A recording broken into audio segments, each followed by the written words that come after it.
mooy dañu yaakaaroon ne tey jii bu demee gàtt dina jël ñetti weer juróom benn weer ñeenti weer wala ñaari weer waaye du doon koo xamante ne dañ koy bàyyiwaat mu ñibbi këram parce que wax na loo xamante ne jàpp nañ ne waroon nañ ko mën a toog bàyyi mu toog tuuti ci kaso bi lan mooy xew xam nga su fekkente ne da nga toog bu fekkonte ne dafa am benn débat contradictoire dañ ko imposer wala wax ji metti loolu wala nga pousser ko ba mu sës mu wax loo xamante ne tayu ko après nit ñi dañ ne circonstance am ko waxee kat wala nangam ak nangam mi mu ko waxee rek mais boo toogee ne da nga def révélation jàpp naa ne lii am na lii ak lii wax ko ci biir wax yi nga dugal ci nuance ne conditionnel nga utiliser pour boo demee ba si yoon nga jéggalu def sa mea culpa ne conditionnel laa utiliser la ma doon wax dama ko doon wax pour yóbbu leen ñu dem defe ji enquête donte juge bi xam nga moom dafay àtte selon son intime conviction li mu xalaat ak aqulaay taalam lay àtte du bokk ak ci biti li ñuy wax perception populaire bi nga xamante ne moom la nit ñi di am or juge bi mën na àtte jàpp ne kii kat wax dëgg yàlla waxulu garaaw naa ko bàyyi mu dem mais la justice est rendue au nom du peuple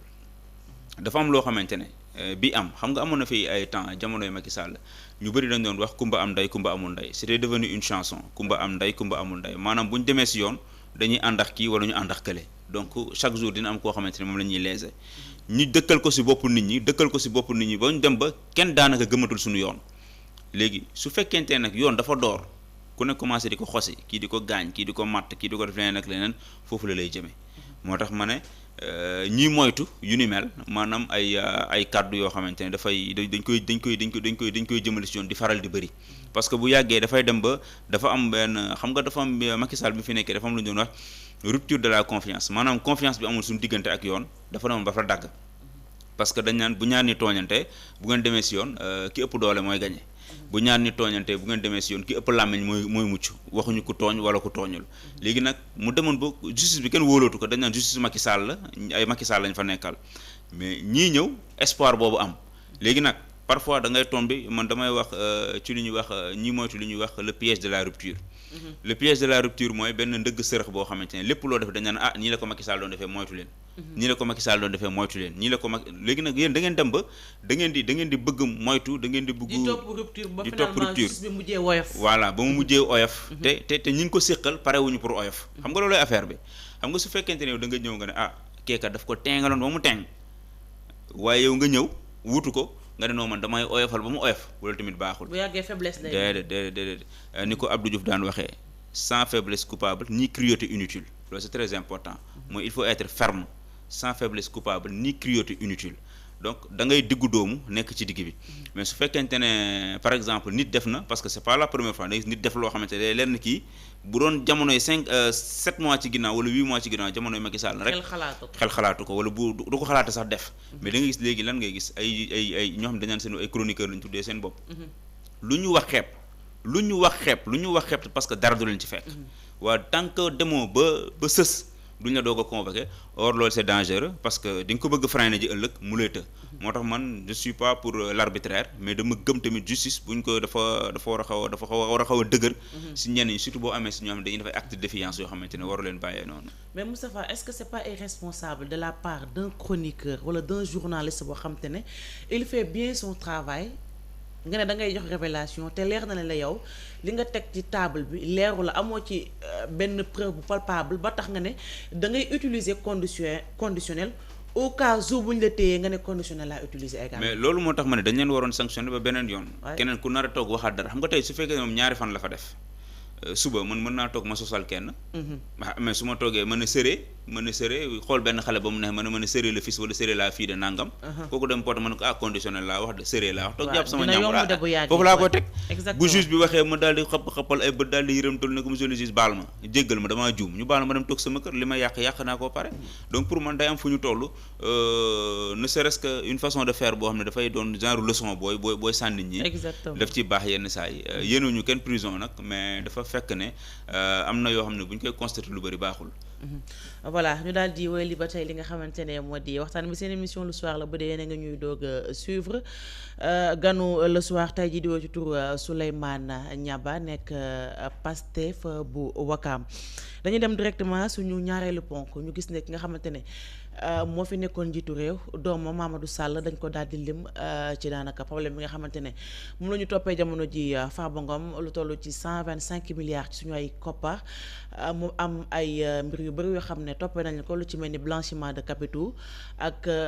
li nga xamante ne moo di lekk alal goo xamante ne askan wi moo ko moom lu toll ci 10 personnes daanaka njortu nañ ne ca lañ bokk wala sax dinañ leen dégloo ji boo sàgganul jamono ji nag ki nga xamante ne moo di procureur dafa jël ndogal ne nañ ca lim ñooñu ñëpp ñu daal di jël leen daal di leen dóor mandat de dépôt donc mu mel ni jamono ji nekkul Farba Ngom képp la ñuy xaarandi ci boobu le dossier mais am na yeneen groupe de personnes yoo xamante ne tey jii gis nañ ne impliqué nañ ci boobu le dossier Souleymane. Oui, vous savez, cette histoire de 125 milliards est un problème bu nga xam ne que il faut que mu leer. Il y a eu une conférence de presse bu honorable Ayib Daffé defoon et ça concernait suñu milliard de reste. Pourquoi c'était aussi important qu'il a eu à avoir cette conférence de presse-là? Il devait même avoir une marche qui a pu être reportée pour une date ultérieure. Lu tax mooy important. On parle de 125 milliards de francs CFA. Man ak sama background financier tout de suite damay jéem a xool xaalis boobu ban njëriñ la waroon mën a am. Et quand on regarde le Sénégal, c'est un pays qui fait 18 millions de personnes par rapport au sondage qui a été fait en 2023-2024. Bu ñu xoolee loolu xale yu nga xam ne qui sont entre 0 et 15 ans, c'est à peu près 7 millions de personnes. 125 milliards yi dégg leen baax lu may wax. Ces 125 milliards-là pouvaient être utilisés pour ce régime du président Diomaye Faye que xale yi Sénégal yëpp entre 0 et 15 ans ñu fayal leen seen assurance santé CMU. Vous vous rendez compte? Un président bu ñëw xale boo am 0 ba 15 ans ñu fayal la sa assurance pendant tout le règne du président Diomaye ba ñuy amaat élection à partir de 2029. Est-ce que dañuy bàyyi loolu mu jàll? Ce n'est pas normal. Doom bu judd Dakar papam di liggéey am nekk dans une société am assurance kooku mun nañ ko ci bañ a boole mais doom bu judd Dakar wala ku judd au niveau du Kédougou papam amul assurance mais xale boobu mu gouvernement du Sénégal jox ko assurance mais lu ñuy def au Sénégal on a des maladies qui tuent des enfants qui sont très banales comme maladies pour certaines personnes telles que la diarrhée, les maladies respiratoires, la malnutrition, le paludisme mais ak assurance boo xamee ne am nga assurance pour sa doom mais sa xel day dal donc lii il faut que ñu topp ko maintenant si ça implique une personne qui est l'enfant d'un ancien président qu'importe parce que il faut que ñu am ñu leer ci xaalis bi. mais mu mel ni tey jii dañu jàpp ne réew bu Sénégal daanaka ñiy nekk président ñu bëri dañuy faral di impliquer seen doom wala sax seen i njaboot ci li nga xamante ne moo di gouvernance gis nañ fi kaaw ki nga xamante ne moo di Abdoulaye Wade avec son fils Karim Wade tey jii aussi même bu fekkente ne moom mi nga xam ne moo di Amadou nekkul woon amuloon benn poste de responsabilité mais gis nañ par exemple doxalin li mu doon doxalin parfois ay parking ñu ko doon dégg te alors que alal googu doo xam yow fan la jóge. Bon, c'est un problème pour nos gouvernements, n'est-ce pas? Qu'on ait des gens qui impliquent leur propre famille à un certain niveau, ba ñu leen di tuddal ay affaire de dizaines voire des centaines de milliards de francs, c'est un gros problème bu nga xam ne que ñun il faut qu'on évite. Oui, il n'est pas interdit Sénégal nga nekk sa benn yor sa boutique mbagg commencé jaay marché ñëpp xam na ne ci jaay soble nga nekk nga yeewu nga nekk milliardaire mais ñëpp xam nañ ci lan nga ko fan nga jaar ba nekk milliardaire kooku bu ñëwee am ay parking am ak am ay immeuble am kenn du ko wax dara mais ñu yeew rek ñu ne sa papa président la yow nga yeew di doxantu ak ay milliards ñu xam ne xam ñu la mais il faut que ñu saytu ko et il est tout à fait normal que les gens le fassent s'il n'y a rien il n'y a rien mais s'il y a anguille sous roche nag wax dëgg yàlla war nañ ci xool bu baax. yow lan la ñu war a def ba éviter à chaque fois ñu gis népotisme maanaam da ngay xool koo xamante ne ku la jege la. sa njaboot wala sa doom nga ñëw di ko boole ci li nga xamante ne moo di gouvernance parfois sax du am benn rapport ak la nga xamante ne sax fa nga koy teg. Il y a un piège dans cette question-là parce que si c'est une personne qui est capable ki nga xam ne moom mun na jëriñ réew. mais pourquoi pas l'impliquer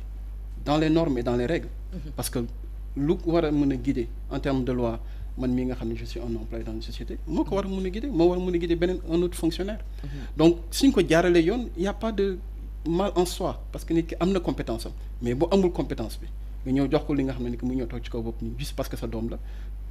c'est très mauvais et ça il va falloir qu'on puisse changer ça et comme nous avons des lois encore une fois il faut que ñu saytu ko xool loolu nan nañ koy éviter. mu mel ni jamono ji nag pôle judiciaire financier aussi am na liggéey bu mucc ayib bi muy amal jëm ci wàllu parce que ginnaaw bu ko CENTIF daal di amee lu mu jox ci yooyu les opérations suspectes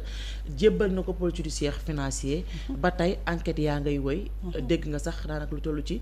10 personnes yoo xamante ne njort nañ la war nañ leen a mën a déglu ci boobu les dossiers donc mën nañu dossier boobu enquête yi bu gënee yaatu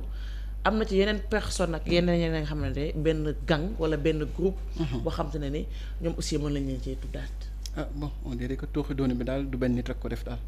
On parle de 10 personnes, on parle de beaucoup de milliards, forcément dina am ay nit ñu nga xam ne ni ñu impliqué. Les enquêtes vont se faire et moi je salue en passant ce pôle judiciaire là li nga xam ne ni ils ont pu faire une enquête très rapidement et sortir des éléments qui a fait qu'ils ont pu envoyer au procureur pour que le procureur lui aussi fasse son travail dans cette situation là. Voilà Moustapha Amadou Sall nekk doom ci ki nga xamante ne moo fi nekkoon njiitu réew mbirum 125 milliards yi nga xam ne la ñu doon toppee Farba Ngom et mu mel ni